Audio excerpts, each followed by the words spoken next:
So we're back. We've blanched the basil leaves, and we've put them into the food processor.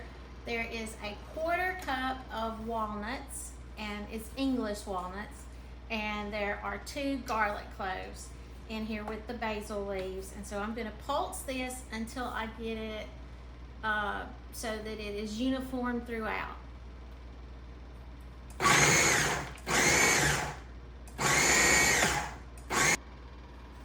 So we've pulsed it and it's fairly uniform, but it needs to be scraped down on the sides a little bit with the spatula, so that we're gonna give it just a few more pulses, and then we're gonna add the olive oil. So here we go with a few more pulses.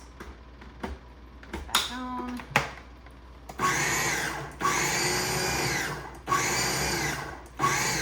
Okay, and then I am going to slowly add the olive oil. So I'm going to put this on low. And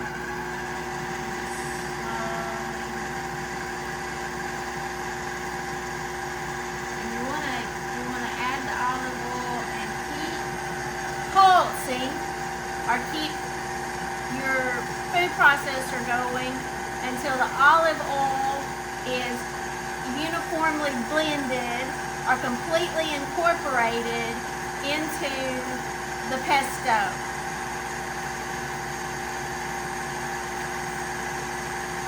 So the texture looks like it's changing a little bit here. Okay, so all of the olive oil has been added, and you can tell that it's a little more liquidy.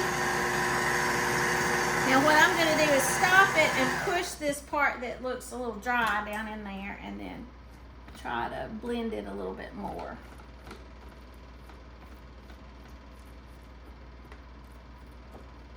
There's still a few basil leaves that are a little bit larger than what I would want it to be. Okay, now I'm going to pulse. Now I'm going to turn it low. Let it blend up really well.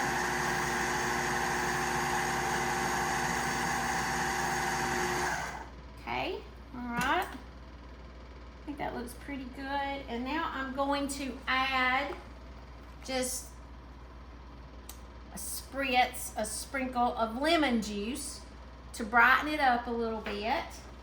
I'm also going to add a 1/4 teaspoon of sea salt and about 1/3 of a cup of Parmesan. That's like shaved Parmesan. And then I'm going to grate some fresh pepper, black pepper. And no, I don't know exactly how much it is. The recipe said to taste. And so I'm just going to give it a good whirl. And then if I want to add more after I get it all blended in, I'll add more.